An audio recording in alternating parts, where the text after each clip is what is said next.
ଗର୍ବ ଗର୍ବର ପରିଣାମ ଅଭୟଙ୍କର ବିନାଶ ଅଟେ। ଆସନ୍ତୁ ଏହି ବାକ୍ୟ ନେଇ ଆମେ ସମସ୍ତେ ଆଲୋଚନା କରିବା। ମୋ ସହିତ ଖୋଲନ୍ତୁ ହିତୋପଦେଶ 16 ଅଧ୍ୟାୟ ତାର 5 ପଦ।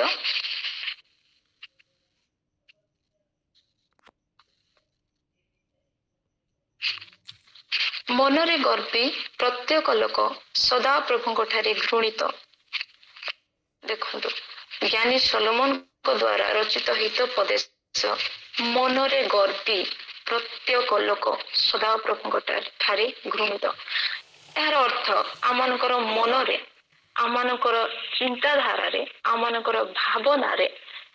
ଆଉ ଗର୍ବ ଯଦି ରହିଅଛି ତାହେଲେ ଏହିପରି ଲୋକଙ୍କୁ ସଦାପ୍ରଭୁ ଘୃଣା କରନ୍ତି। ମନରେ ଗର୍ବୀ ପ୍ରତ୍ୟେକ ଲୋକ, ସେ ଯେକୌଣସି ବ୍ୟକ୍ତିଗତ ଜୀବନ ହଉନା କାହିଁକି, ସେ ଯେକୌଣସି ବ୍ୟକ୍ତି ବିଶେଷ ହଉନା କାହିଁକି, ଯାହା ମନରେ ଯଦି ଗର୍ବ ରହିଅଛି, ଗର୍ବର ଭାବନା ରହିଅଛି, ଚିନ୍ତାଧାରା ରହିଅଛି, ତାହେଲେ ସେହି ବ୍ୟକ୍ତିକୁ ସଦାପ୍ରଭୁ ଘୃଣା କରନ୍ତି। ଆଉ ଆମେ ଦେଖିବା ଗୀତ ସଂହିତା 138 ପଦରେ ମଧ୍ୟ এই ପ୍ରକାର ଲେଖାଯାଏ, ମାତ୍ର ସେ ଗର୍ବୀକୁ ଦୂରରୁ ଚିହ୍ନନ୍ତି। ପରମେଶ୍ୱର ସରଳ ଆଚରଣକାରୀ ମାନଙ୍କୁ ପ୍ରେମ କରନ୍ତି, ମାତ୍ର ସେ ଗର୍ବୀକୁ ପ୍ରଭୁ ଦୂରରୁ ହିଁ ଚିହ୍ନି ଦିଅନ୍ତି। ଯେତେବେଳେ ଆମମାନଙ୍କ ଜୀବନରେ ଗର୍ବ ଆସେ, ଅହଙ୍କାର ଆସେ, ଈର୍ଷା ଆସେ, ପ୍ରଭୁ ପାଖରୁ ନୁହେଁ ଦୂରରୁ ହିଁ ଯେତେବେଳେ ଆମମାନଙ୍କ ହୃଦୟରେ ସେଇ ଗର୍ବର ଭାବ ଜନ୍ମ ନିଏ, ସେଇ ଅହଙ୍କାର ଭାବନା ଜାତ ହୁଏ, ସେଇ ସମୟ ଠାରୁ ପ୍ରଭୁ ଆମମାନଙ୍କୁ ଜାଣନ୍ତି ଆମମାନଙ୍କର ହୃଦୟରେ କଣ ଅଛି। ସେଥିପାଇଁ ପ୍ରଭୁ ତାଙ୍କର ବାକ୍ୟରେ କହନ୍ତି ଦାଉଦଙ୍କର ଦେଇ ଯେ ମାତ୍ର ସେ ଗର୍ବୀକୁ ଦୂରରୁ ଚିହ୍ନନ୍ତି ପ୍ରିୟ ଈଶ୍ୱରଙ୍କ ଲୋକମାନେ। ଆଉ ଦେଖନ୍ତୁ ଗୀତ ସଂହିତା 31-38 ପଦରେ ମଧ୍ୟ ଏପରି ଲେଖାଯାଏ, ଗର୍ଭାଚାରୀ ମାନଙ୍କୁ ବହୁଳ ରୂପରେ ପ୍ରତିଫଳ ଦିଅନ୍ତି। ପ୍ରିୟ ଈଶ୍ୱରଙ୍କ ଲୋକମାନେ, ପ୍ରିୟ ଈଶ୍ୱରଙ୍କର ଦାସ ଦାସୀ ମାନେ, ଆମେ ସମସ୍ତେ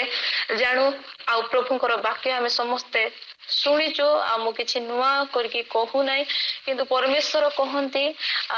ଯେ ଆମେ ଯେପରି ବିନଷ୍ଟ ନ ହେବା, ଆମେ ଲକ୍ଷ୍ୟ ଭ୍ରଷ୍ଟ ନ ହେବା, ସେଥିପାଇଁ ଶୁଣା ଯାଇଥିବା ବାକ୍ୟ ପ୍ରତି ଆମେ କଣ ହେବା, ଅଧିକ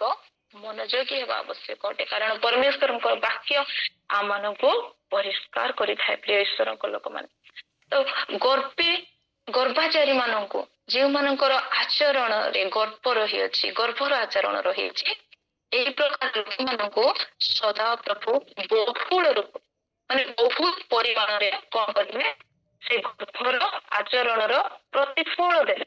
ପ୍ରିୟ ଈଶ୍ୱରଙ୍କ ଲୋକମାନେ। ଆଉ ହିତୋପଦେଶ 15 ଅଧ୍ୟାୟ ତାର 25 ପଦ ଏହିପରି କହେ ଯେ ଗର୍ବୀ ଲୋକର ଗୃହ ସଦାପ୍ରଭୁ ଓପାଡ଼ି ପକାଇବେ। ହାଲେଲୁୟା। ଯେଉଁମାନଙ୍କର ଜୀବନରେ ଗର୍ବ ଅଛି, ଅହଙ୍କାର ଅଛି, ଈର୍ଷା ଅଛି, ଏଇ ପ୍ରକାର ଲୋକଙ୍କର ଗୃହକୁ ମାନେ ଜୀବନକୁ ପ୍ରଭୁ ସ୍ଥାୟୀ ହେବାକୁ ଦେବେ ନାହିଁ। ତାକୁ କଣ କରିବେ, ମୂଳରୁ ଓପାଡ଼ିକି ଫିଙ୍ଗି ଦେବେ ପ୍ରିୟ ଈଶ୍ୱରଙ୍କ ଲୋକମାନେ। ଆମେ ଦେଖିବା, ଚାଲନ୍ତୁ ବାକ୍ୟରେ ହିଁ ଅଛି। ଆଉ ଏଇ ପ୍ରକାର ବ୍ୟକ୍ତି ମାନେ ଅଛନ୍ତି, ଏଇ ପ୍ରକାର ଜୀବନ ଅଛି, ସେଥିପାଇଁ ପ୍ରଭୁ ରଖିଅଛନ୍ତି ଯେ ଆମେ ତାହା ସେମାନଙ୍କର ଜୀବନୀ ଦେଖି ଆମେ ନିଜକୁ ଠିକ କରିନେବା, ଆମେ ନିଜ ଜୀବନକୁ ସଜାଡ଼ି ନେବା। ସେଥିପାଇଁ ସେମାନଙ୍କୁ ଉଦାହରଣ ସ୍ୱରୂପ ପ୍ରଭୁ ରଖିଅଛନ୍ତି। ଆଉ ଚାଲନ୍ତୁ ଆମେ ଜଣଙ୍କର ଜୀବନୀ ଦେଖିବା, ଆଉ ଯାହାଙ୍କୁ କି ପରମେଶ୍ୱର ମୂଳରୁ ଉପାଡ଼ିକି ଫିଙ୍ଗି ଦେଇଥିଲେ। ହାଲେଲୁୟା। କେବଳ ତାଙ୍କର ଗର୍ବ ଯୋଗୁ, କେବଳ ତାଙ୍କର ଅହଙ୍କାର ଯୋଗୁ ପ୍ରିୟ ଈଶ୍ୱରଙ୍କ ଲୋକମାନେ, କେବଳ ତାଙ୍କ ମନରେ ଗର୍ବ ଆଉ ପ୍ରବେଶ କରିଥିଲା, ଜନ୍ମ ନେଇଥିଲା, ଆଉ ସେ ଜାଣିନଥିଲେ। ପ୍ରିୟ ଈଶ୍ୱରଙ୍କ ଲୋକମାନେ, ଆମମାନଙ୍କର ଜାଣତରେ ହେଉ କିମ୍ବା ଆମମାନଙ୍କର ଅଜାଣତରେ ହେଉ, ଆମମାନଙ୍କର ଜୀବନରେ ଆଉ ବେଳେ ବେଳେ ଏହି ପ୍ରକାର ଗର୍ବ ଆସିଥାଏ। କିନ୍ତୁ ପରମେଶ୍ୱରଙ୍କର ବାକ୍ୟ ଆମକୁ ସଚେତନ କରେ, ଜାଗ୍ରତ କରେ। ତ ମୋ ସହିତ ଖୋଲନ୍ତୁ ଜିହିଜିକଲ ପୁସ୍ତକ 28 ଅଧ୍ୟାୟ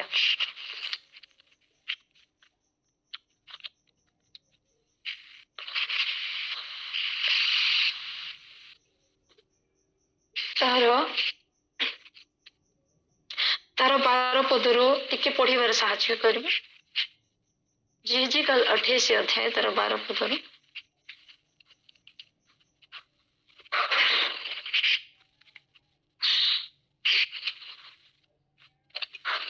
हे मनुष्य संतान तुम्हें स्वर राजा विषय विलाप कर और ताहाकु कुह प्रभु सदाप्रभु एक कथा कहती तुम्हें ज्ञान रे पूर्ण और सौंदर्य रे सिद्ध उभयर मुद्रांक करुअछ तुम्हें परमेश्वर उद्यान एदन रे थिल चुणी पीतमणि हीरक वैदुर्यमणि गोमेदक और सूर्यकांत नीलकांत पद्मराग और मरकत आदि जावतीय बहुमूल्य प्रस्तर और सुवर्ण तुम्हार आच्छादन थिला तुम्हार तबल वंशीर शिल्प कार्य तुम मध्य थिला तुम्हे सृष्ट हेबा दिन से सब प्रस्तुत होइथिला तुम्हें आच्छादनकारी अभिषिक्त किरूब थिल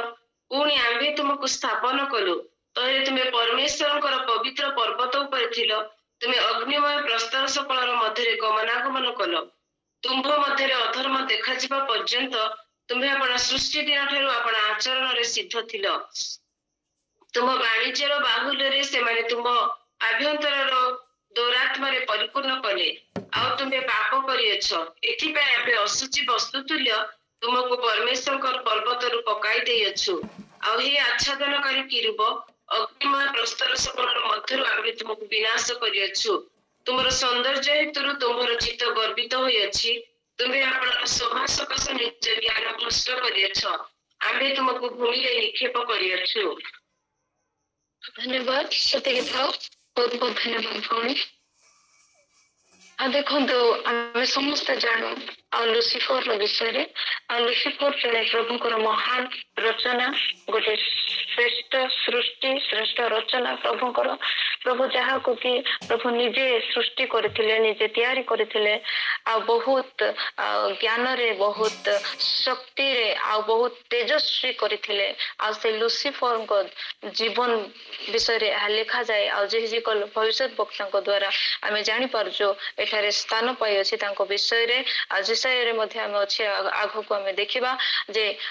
स्वर्ग गोटे पवित्र स्थान अटे प्रिय लोक प्रिय ईश्वर को लोक माने गोटे पवित्र जगह सबुठ ऊर्ध्वरे अछि स्वर्ग आ स्वर्ग पृथ्वीर उच्चता केही मध्य मापी परिबे नाही आ सबुठ ऊर्ध्वरे आ परमेश्वरंकर राज्य परमेश्वरंकर सिंहासन अछि आ सही पवित्र स्थान रे रहिथिबा आ प्रभुंकर हस्तरे प्रभु निजे सृष्टि करिथिबा आ जणे महान स्वर्गदूत प्रिय ईश्वर को लोक माने आ गोटे तेजस्वी आ परमेश्वर तांको एते सुंदर करी प्रभु तांको निर्माण करथिले प्रिय ईश्वर को लोक माने आ तांको जीवन रे आ जेते बेले ए गर्भ पळे आसुची तांकर परिणाम कोन हैला आमे समस्ते जानू प्रिय ईश्वर को लोक माने आ से जणे आच्छादनकारी आ किरूब थिले से पवित्र थिले आ से परमेश्वरंकर स्वर्ग रे जेते दूत माने थिले आ सबुठारो श्रेष्ठ दूत थिले लुसिफर लुसिफर अर्थ होचे आ परमेश्वरंकर प्रकाश वाहक से थिले हालेलुया परमेश्वरंकर प्रकाश वाहक आ शक्तिशाली दूत थिले देखिबा को सुंदर आउ तांकर समस्त स्वभाव सुंदर थिला प्रभु तांको समस्त उत्तम गुण रे प्रभु तांकर जीवन को परिपूर्ण करिथिले समस्त उत्तम दान रे प्रभु तांकर जीवन को परिपूर्ण करिथिले आमे समस्त जानू जे से बहुमूल्य आमे एठार पढ़ी गलु जे पीतमणि हीरक वैदुर्यमणि आ सूर्यकांत मणि नीलकांत मणि आ मूल्यवान मणि मुक्ता आ प्रस्तर गुड़िक कौन थिला परिधान से करथिले एई प्रकार चमक थिला से होचंती उज्जवल प्रभाती तारा हालेलुया से एई प्रकार थिले आ तांकर से एई प्रकार गोटे आराधक थिले आ तांको परि आराधना होय तो के करू नथिबे प्रिय ईश्वर को लोक माने एते सुंदर प्रभुंकर आराधना करिबा लोक थिले हालेलुया से स्वर्गर दूत मानक मध्य श्रेष्ठ थिले प्रिय ईश्वर को लोक माने आ प्रभु तांको तांकर ऐश्वर्य तांकर ज्ञान तांकर शोभा प्रभु तांको देथिले प्रिय ईश्वर को लोक माने आ जेते बेले से निज को देखौछन्ते जे मो एते सुंदर आ मो समस्त को आयतरे रखि पारुछि से समस्त स्वर्ग रे तांकर अधीन रे आसुथिले तांकर कथा शुणुथिले प्रिय ईश्वर लोक माने से जेते बेले आराधना करूथिले स्वर्ग माने रही जाउथिला आ गोटे एते सुंदर महान सृष्टि होउथिला ईश्वर लोक माने प्रभु तांको ताहा देथिले आ से समय रे तांकर चित्त कोन होउची आ से तांको चित्त रे गर्भ प्रवेश करूची आ केते बेले तांको लुसिफर हृदय मध्यरे केते बेले गर्भ जन्म हैला से जानिबा को पारि नथिला आ जेते बेले से जानिला आ प्रभु ताको बहुत सुजोग मध्य देले आ बहुत चेतावनी मध्य प्रभु देले निश्चय प्रभु देथिले कारण प्रभु सर्वज्ञ से जानती आ से बहुत प्रभु ताको समय मध्य देथिबे किंतु गर्भ ताकर ज्ञान चक्षु को कोन कर दैछि अंध कर दैछि ताकर सौंदर्य सकाशु ताकर आ से जो प्रकार थिले शक्तिशाली दूत आ से सब विषय सकाशु तांकर चित्त आ गर्वित हो जाय अछि प्रिय ईश्वर को संतान संतति माने आमे देखिबा आ गोटे वाक्य जिसाय 14 अध्याय तार 11 पदरु तुम्हार ऐश्वर्य और तुम्ह नेबलर जंत्रर स्वर पाताल पर्यंत अवरोहित होइछि कीट तुम्ह तले प्रस्तारित बिछଣା और कृमि तुम्हार आच्छादन होइछि हे लुसिफर प्रत्युषर पुत्र तुम्हे किपरि स्वर्ग पतित हेल गोष्ठी गण को तुम्हे जे नत करिथिल तुम्हे किपरि भूमि रे निक्षिप्त हेल पुनी तुम्हे मने मने कहिथिल आम्भे स्वर्गारोहण करिबा आम्भे परमेश्वरंकर नक्षत्र गणर ऊर्ध्वरे आपण सिंहासन उच्चीकृत करिबा आम्भे उत्तर दिगर प्रांत स्थित समागम तंबुरे समागम पर्वत रे उपविष्ट हेबा हालेलुया देखंतो आ से होचंती प्रकाश वाहक से होचंती प्रत्युषर पुत्र आ उज्जवल प्रभाती तारा आ एते चमकदार ओ गोटे तारा सदृश एते चमकदार स्वर्ग दूत थिले एते शक्तिशाली दूत थिले आ प्रभु तांको गोटे रूलर करथिले स्वर्गर हालेलुया गोटे वर्शिपर करथिले स्वर्गर हालेलुया गोटे वॉरियर करथिले स्वर्गर हालेलुया ओ प्रभु तांको समस्त अधिकार देथिले से अधिकार आ से कोन करचंती आज जेमती कि से गोटे फूल तार फायदा उठे दउचंती से अधिकार आ प्रभु जो ताको उच्च रे रखि अछंती आ से मने मने कहउचंती मु काहे कि परमेश्वरंकर आराधना करिवि केते बेले ताको जीवन रे मनोभाव आसिला प्रिय ईश्वरंक लोक माने देखिबा जेते बेले गर्भ ताको मन रे आसी जायछि से देखिबा को बहुत चमकदार आ बहुत तेजस्वी आ बहुत पराक्रमी आ बहुत सुंदर आ बहुत समस्त अधिकार प्रभु ताको देई अछंती अधिकारी करि अछंती आ एते सुंदर प्रभु आराधक करि अछंती आ गोटे योद्धा ताको प्रभु करि अछंती आ ए सब विषय ताको मन को ताको चित्त को गर्भ करि दैछि गर्वित करि दैछि ताकर सभा ताकर ऊर्ध्वर आसन जगो आ से भूली जाइछंती आसन पाई कि ओ से भूली जाई अछंती एते सुंदर ज्ञान पाई कि के ताको से ज्ञान देछि के ताको से सुंदरता देछि आ के ताको ऊर्ध्वरे बसाइछि एते बहुमूल्य प्रस्तर हीरा माणिक मोती आच्छादन थिला से स्वर्गदूत भूली जाइछंती जे परमेश्वर ताको से प्रकार तैयारी करि अछंती परमेश्वर ताको से प्रकार अनुग्रहर दान ताको जीवन रे देई अछंती आ सेते बेले ताकर मन रे गर्भ पळे आसुची आ से ताकर केते गुडी स्वर्गदूतों को मध्य से भूलाउचंती कहिछंती मध्य आमे काहे कि परमेश्वरंकर आराधना करिबा आमे काहे कि परमेश्वर को ठारो ऊर्ध्व को न जीवा आमे काहे कि तांको ठारो ऊर्ध्व को न बसिबा काहे ना से सब अधिकार पाई गले सब शक्ति पाई गले प्रभु तांको देई अछंती आ से एपरी तेजस्वी प्रभु तांको करि अछंती से भूली जाई अछंती परमेश्वरंकर प्रति गोडी विषय को आ से मन रे भाबु अछंती जे काहे मोर आवश्यकता ही ना प्रभुंकर उपासना करिवार आराधना करिवार आ सेते बेले से भाबु अछंती मो परमेश्वरंकर सिंहासन उपरे आपण सिंहासन कोन करबी उच्चीकृत करबी देखंतु आमे परमेश्वरंकर नक्षत्र गण ऊर्ध्वरे आपण सिंहासन उच्चीकृत करिबा 13 पदरे हे आमे मेघमालार उच्चस्थल ऊर्ध्व को आरोहण करिबा आमे सर्वोपरिष्ठंकर तुल्य हेबा से निजको आ परमेश्वर बोली मन करूची आ मु सर्वपरिष्ठ परमेश्वरଙ୍କର सदृश्य मु हेबी आ सबुठु ऊर्ध्वरे मु रहिबी जेतेबेले एई भावना ताको जीवन रे पळाई आसुची प्रिय ईश्वरଙ୍କ ଲୋକମାନେ आ प्रभु ताको ऊर्ध्वरु कोन कर दउछंती से गर्वी को कौन करते आम गीत संगीत पढ़िलु कौन पढ़िलु हित पदश्रे गर्वी लोकर गृह सदा प्रभु ओपाड़ी देवे जार गृह स्वर्ग रे थिला हालेलुया जे स्वर्गर महान दूत थिले सर्वश्रेष्ठ दूत थिले ओ ज्ञान रे बुद्धि रे आराधना रे प्रत्येक विषय रे आ सेते बेले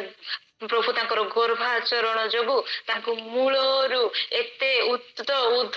स्वर्गरु ओपाड़ी की तांको अंधकारमय स्थान रे आ फिंगी देइछंती प्रिय लोक माने देखंतु गर्भ मनुष्य को के स्थान को आनी दउची आमे एहंकर जीवनी तो आमे देखिलु लुसिफर के प्रकार पतित हैला गर्भ जोगु प्रिय लोक माने आमे आउ गोटे जनकर आउ जने राजांकर जीवन को आमे देखिबा चलंतु आ तांको जीवन मध्ये गर्भ जोगु के प्रकार होइथिला चलंतु मो सहित खोलिबा दानिएल पुस्तक 4 अध्याय दानिएल पुस्तक 4 अध्याय आमे जदि सब पढ़िबा ताले समय हबनी तो मु किछि किछि अंश नै कि मु कहिबी आमे समस्त जानू राजा नबुकदनेस्सरଙ୍କ विषय रे आ से बाबिल रो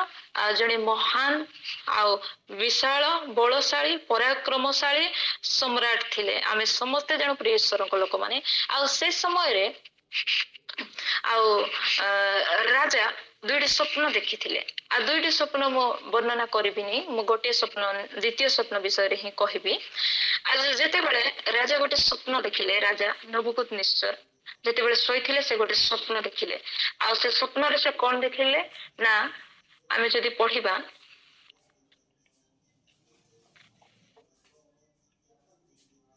हाँ तार 10 पदरु किछि अंश पढ़ि दियंतु गणी टिके दानिएल 4 थे तार 10 पदरु सज्जा उपरे मो मनर दर्शन एही प्रकार थिला मु अनाइली आउ देख भूमंडलर मध्यस्थल रे एक वृक्ष और ताहा अति उच्च से वृक्ष बढ़िला और दृढ़ हैला और तहिर उच्चता गगन स्पर्श कला पुणी समुदाय पृथ्वीर प्रांत पर्यंत ताहा दृश्यमान थिला तहिर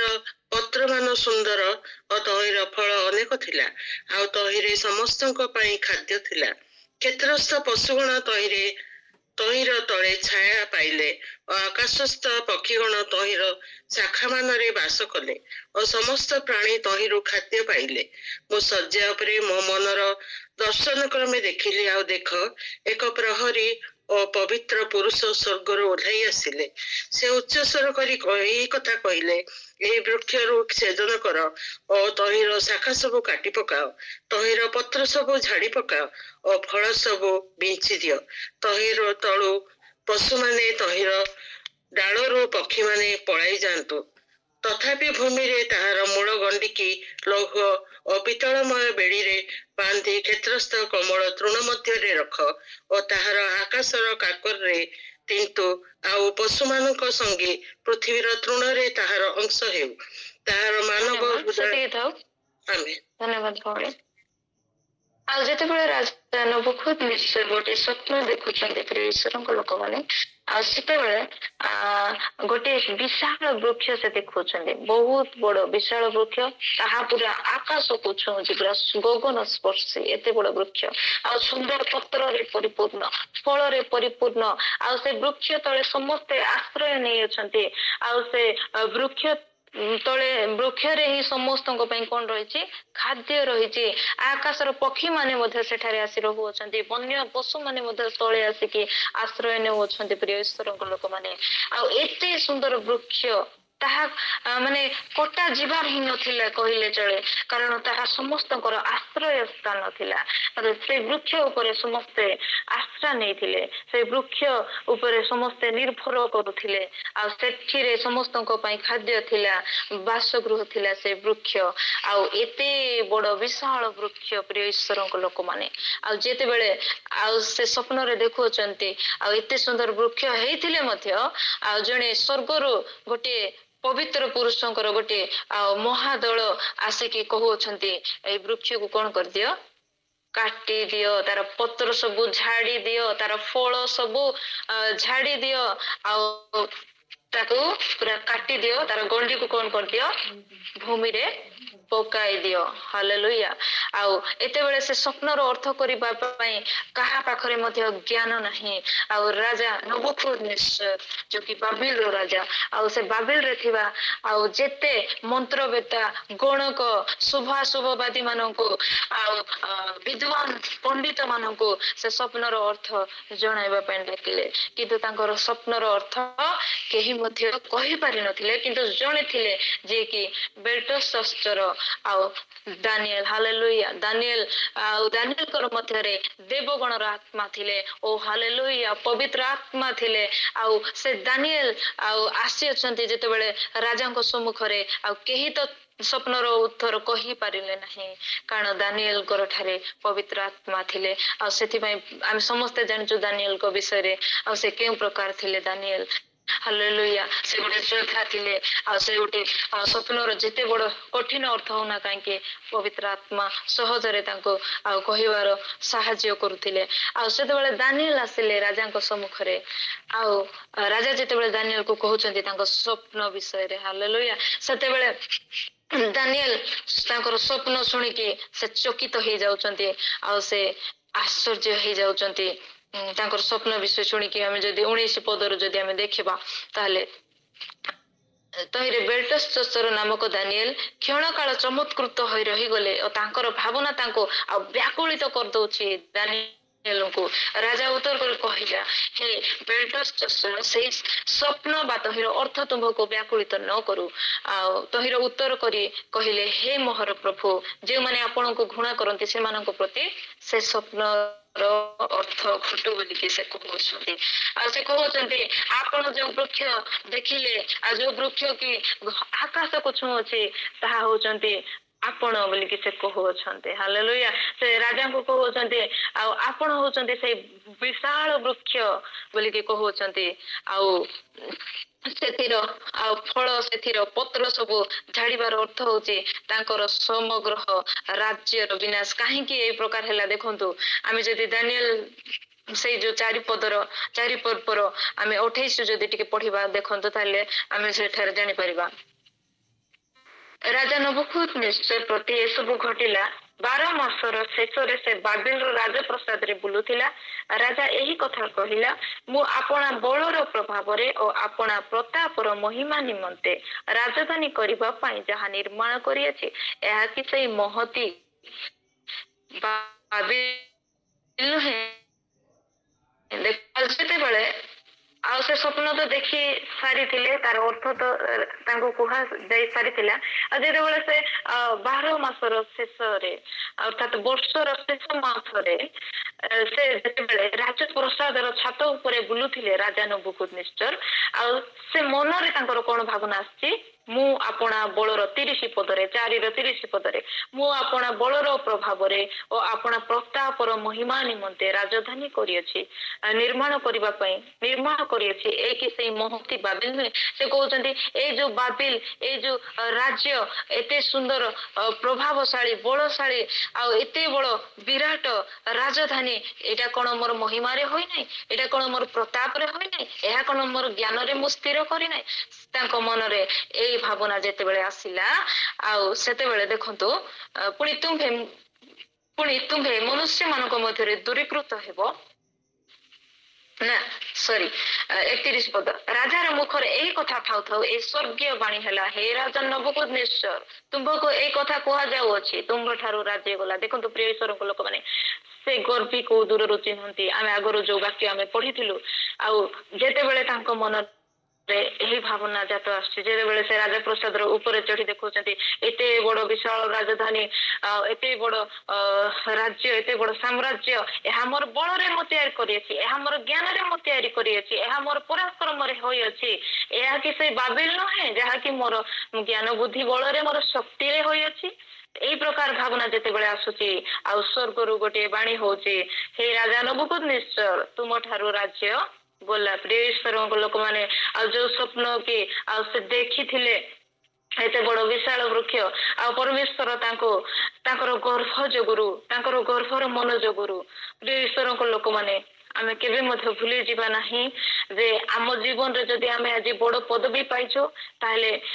ଆମେ ସେ ପଦବୀକୁ ନେଇକି ଗର୍ବ କରିବା ନାହିଁ। ଆଜି ଯଦି ଆମ ଜୀବନରେ ଯଦି ଆମେ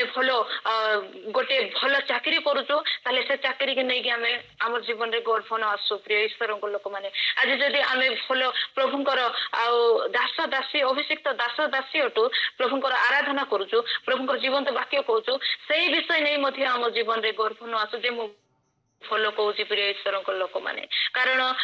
ଆମେ ଆମର ବଳରେ ନୁହେଁ ଆମର ପରାକ୍ରମରେ ନୁହେଁ ଆମର ଜ୍ଞାନରେ ନୁହେଁ କିନ୍ତୁ ଆମେ ସଦାପ୍ରଭୁ ଆମକୁ ସବୁ ବିଷୟ ଦେଇଥାନ୍ତି କାରଣ ସେ ସର୍ବପରିସ୍ଥ ତାହାଙ୍କ ଛଡା ଆଉ କେହି ନାହିଁ ଉର୍ଦ୍ଧ୍ୱରେ ପ୍ରିୟ ଈଶ୍ୱରଙ୍କ ଲୋକମାନେ। ଆଉ ସେ ତୁମକୁ ଆଉ ମତେ ସବୁ ବିଷୟ ସଦାପ୍ରଭୁ ହିଁ ଦିଅନ୍ତି ଆମକୁ ଜ୍ଞାନ ଦିଅନ୍ତି ଆମକୁ ବଳ ଦିଅନ୍ତି ଆମକୁ ସଫଳତା ଦିଅନ୍ତି। ଆଉ ଯଦି ଆଜି ଆମେ ସଫଳତା ପ୍ରାପ୍ତ ହେଇଯିବା ଆଜି ଯଦି ଆମକୁ ପ୍ରଭୁ ଯଦି ଉଚ୍ଚ ପଦରେ ଆମକୁ ଉଚ୍ଚ ପଦ ଯଦି ଦେବେ ଆମକୁ ଯଦି ଉତ୍ତରାଧି ମାନେ ସମସ୍ତଙ୍କର ଗୋଟେ ନେତା ଯଦି କରିଦେବେ ଗୋଟେ ଲିଡର ଯଦି କରିଦେବେ ତାହେଲେ ସେ ବିଷୟ ନେଇକି ଆମ ଜୀବନରେ କଣ ନ ଆସୁ ଗର୍ବ ନ ଆସୁ। ଯେମିତି ଲୁସିଫରକୁ ପ୍ରଭୁ ଲିଡର କରିଦେଇଥିଲେ ନେତା କରିଦେଇଥିଲେ ସବୁ ଅଧିକାର ଦେଇଥିଲେ ଆଉ ସେ ବିଷୟ ଯୋଗୁ ତା ଜୀବନରେ ଗର୍ବ ପଳେଇ ଆସୁଛି। ମାନେ ଦେଖନ୍ତୁ ଗୋଟେ ଭଲ ବିଷୟ ନେଇକି ହିଁ ଜଣେ ଲୋକ କଣ ହଉଛି ପତିତ ହଉଛି ଜଣେ ବିନାଶ ହଉଛି ଗୋଟେ ଭଲ ବିଷୟ ନେଇକି। ପ୍ରିୟ ଈଶ୍ୱରଙ୍କ ଲୋକମାନେ ଆଜି ତୁମକୁ ଆଉ ମତେ ଯଦି ପ୍ରଭୁ ଧନ ଦେଇ ଅଛନ୍ତି ତାହେଲେ ସେଇ ଧନ ତୁମର ଆଉ ମୋର ବିନାଶର କାରଣ ନ ହଉ। ହାଲେଲୁୟା। ଯଦି ତୁମକୁ ଆଉ ମତେ ପ୍ରଭୁ ଜ୍ଞାନୀ କରିଅଛନ୍ତି ଦାନିଏଲଙ୍କ ସଦୃଶ୍ୟ ତାହେଲେ ସେ ଜ୍ଞାନ ଆମର ବିନାଶର କାରଣ ନ ହଉ ପ୍ରିୟ ଈଶ୍ୱରଙ୍କ ଲୋକମାନେ। ଆଜି ଯଦି ଆମେ ଦେଖିବାକୁ ସୁନ୍ଦର ବି ଜଣେ ଜଣେ ତାହେଲେ ନିଜର ସୁନ୍ଦରକୁ ନେଇକି ମଧ୍ୟ ଗର୍ବ ନ କରନ୍ତୁ ପ୍ରିୟ ଈଶ୍ୱରଙ୍କ ଲୋକମାନେ। କାରଣ ସଦାପ୍ରଭୁ ଗର୍ବିକୁ ଦୂରରୁ ଚିହ୍ନନ୍ତି ସଦାପ୍ରଭୁ ଗର୍ବିକୁ ମୂଳରୁ ଉପାଡ଼ିକି ତଳେ ପକାଇବାକୁ ବେଶୀ ସମୟ ଲାଗେ ନାହିଁ ପ୍ରିୟ ଈଶ୍ୱରଙ୍କ ଲୋକମାନେ। ହାଲେଲୁୟା। ଦେଖନ୍ତୁ ଆଉ ଆମେ ଯଦି ଦେଖିବା ତାହେଲେ ରାଜାଙ୍କୁ ଆଉ ପ୍ରଭୁ କେଉଁ ପ୍ରକାର କଲେ ରାଜା ନବୁକଦ୍ନେସ୍ୱରକୁ ଯେତେବେଳେ ତାଙ୍କ ମନରେ ସେ ଭାବନା ଆସିଲା ସେ ଚିନ୍ତା ଆସିଲା ଆଉ ସେତେବେଳେ କହିଲେ ତୁମର ରାଜ୍ୟ ଗଲା ଆପଣ ଯେତେ ବଡ ପଦରେ ଥାନ୍ତୁ ଆପଣ ଯେତେ ଜ୍ଞାନୀ ହୋଇଥାନ୍ତୁ ଯେତେ ଆପଣଙ୍କର ଯେତେ ଧନ ସମ୍ପତ୍ତି ପ୍ରପର୍ଟି ଥାଉ ନା କାହିଁକି ଆପଣଙ୍କର ବିଜନେସ ଯେତେ ବଡ ଥାଉ ନା କାହିଁକି ଯଦି ଆପଣଙ୍କ ଜୀବନରେ ଗର୍ବ ଆସୁଛି ପ୍ରିୟ ଈଶ୍ୱରଙ୍କ ଲୋକମାନେ ତାହେଲେ ଆଉ ଆପଣଙ୍କୁ ସେ ଉଚ୍ଚ ସ୍ଥାନରୁ ଓହ୍ଲେଇବା ପାଇଁ ସଦା ପ୍ରଭୁଙ୍କୁ ବେଶୀ ସମୟ ଲାଗିବ ନାହିଁ ପ୍ରିୟ ଈଶ୍ୱରଙ୍କ ଲୋକମାନେ। ତୁମେ ଆଉ ମୁଁ ତ ପୃଥିବୀରେ ଅଛୁ ଆମେ ଲୁସିଫରକୁ ଯଦି ଭାବିବା ସେ ଉର୍ଦ୍ଧ୍ୱ ସ୍ୱର୍ଗରେ ଅଛି ପ୍ରିୟ ଈଶ୍ୱରଙ୍କ ଲୋକମାନେ। ଏତେ ବଡ ଉର୍ଦ୍ଧ୍ୱ ସ୍ଥାନରୁ ଯଦି ଏତେ ବଡ ପବିତ୍ର ସ୍ଥାନରୁ ଯଦି ଜଣେ ବଢି ଯାଇ ପାରୁଛି ପ୍ରଭୁ ଆମର ପରମେଶ୍ୱର ହାଲେଲୁୟା। ପ୍ରଭୁ ଛଡା ଆଉ କିଏ ପ୍ରିୟ ଈଶ୍ୱର ଆମେ ଯେ ପ୍ରଭୁଙ୍କୁ ଏସବୁ ବିଷୟ ବ୍ୟବହାର କରିବାକୁ ଦେଇ ଅଛନ୍ତି ପ୍ରିୟ ଈଶ୍ୱରଙ୍କ ଲୋକମାନେ। ପ୍ରଭୁ ଆମକୁ ଯଦି ଆଜି ଆମର ବ୍ୟବସାୟ ଯଦି ଆଜି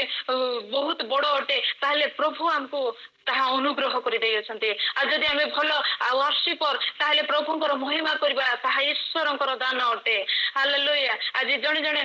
ମାନେ ଅଛନ୍ତି ଯେ ମୁଁ ଭଲ କହେ ମୁଁ ଭଲ କରେ ଆଉ ମୋର ସବୁ ଭଲ ମାନେ ଗର୍ଭ ମନରେ ଯେତେବେଳେ ପଳାଇ ଆସୁଛି ଆଉ ଗର୍ଭ ମନେ ରଖନ୍ତୁ କେବେ ମଧ୍ୟ ନତ ହେବାକୁ ଦେବ ନାହିଁ। ସେ ନିଜକୁ ବଡ ମନେ କରିବ ପ୍ରିୟ ଈଶ୍ୱରଙ୍କ ଲୋକମାନେ। ମୋର ଆବଶ୍ୟକ ନାହିଁ ପରମେଶ୍ୱରଙ୍କର ଲୁସିଫର କହୁଛି ମୋର ଆବଶ୍ୟକ ନାହିଁ ରାଜା କହୁଛି ମୋର ଜ୍ଞାନରେ ମୋର ପରାକ୍ରମରେ ମୋର ବଳରେ ବାବିଲ ଆଉ ଏଇ ପ୍ରାସାଦ ହୋଇଅଛି ଏଇ ରାଜ୍ୟ ହୋଇଅଛି ଏଇ ରାଜଧାନୀ ହୋଇଅଛି ନୁହେଁ ପ୍ରିୟ ଈଶ୍ୱରଙ୍କ ଲୋକମାନେ। ପ୍ରଭୁ ଯଦି ଆମକୁ ସାହାଯ୍ୟ ନ କରିବେ ତାହେଲେ ଆମେ ବିନଷ୍ଟ ହେବା। ଆମେ ଯେତେବେଳେ କହିବା ମୋର ବୁଦ୍ଧିରେ ହୋଇଛି ଯେତେବେଳେ କହିବା ମୋର ଜ୍ଞାନରେ ହୋଇଅଛି ନୁହେଁ ପ୍ରିୟ ଈଶ୍ୱରଙ୍କ ଲୋକମାନେ। ସବୁ ଈଶ୍ୱରଙ୍କର ଦାନ ଅଟେ। ଆଜି ଯଦି ଆପଣ ଯାହା ମଧ୍ୟ ଆପଣଙ୍କ ଜୀବନରେ ତାହା ସବୁ ଈଶ୍ୱରଙ୍କର ଦାନ ଅଟେ। ଈଶ୍ୱର ଆପଣଙ୍କୁ ଅନୁଗ୍ରହ କରି ଦେଇ ଅଛନ୍ତି ଈଶ୍ୱରଙ୍କର ଗୌରବ କରନ୍ତୁ ଆପଣଙ୍କର ଜ୍ଞାନକୁ ନେଇ ନୁହେଁ ଆପଣଙ୍କର ବଳକୁ ନେଇ ନୁହେଁ। କାରଣ ଦେଖନ୍ତୁ ଆଉ ସେଇ ଯୋଉ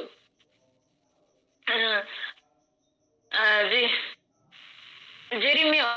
ଅଧ୍ୟାୟର 24ରେ ଲେଖା ଜ୍ଞାନବାନ ନିଜର ଜ୍ଞାନରେ କରୁ ନିଜର ବଳ ଆଉ ଧନ କରୁ ଆଉ ଯଦି ଆଜି ଗର୍ବ କରିବା ତାହେଲେ ଆମେ ସଦା ପ୍ରଭୁଙ୍କୁ ଜାଣୁ ପ୍ରଭୁଙ୍କୁ ଚିହ୍ନୁ ଆମେ ପରମେଶ୍ୱରଙ୍କର ପରିଚୟ ପାଇଛୁ ବୋଲି ଆମେ ଗର୍ବ प्रिय ईश्वर लोक मैंने निजर प्रॉपर्टी को नहीं नुहे आसन को नहीं नुहे कि निज ठारे थिबा उत्तम गुण को नहीं ज्ञान को नहीं कि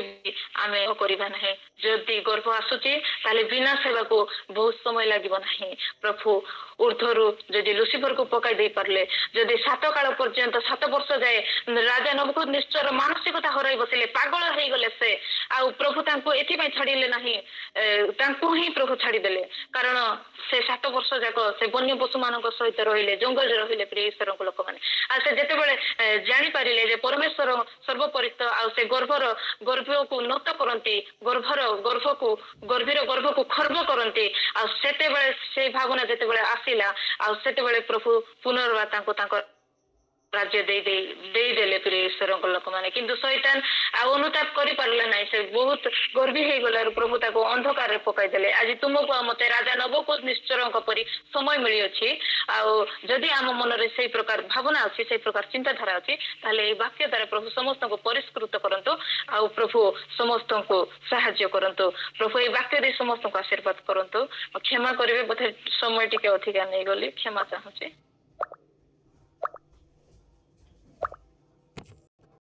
praise the lord praise the lord praise the lord आसु आम शुणी वाक्य निमंते प्रार्थना करिबा।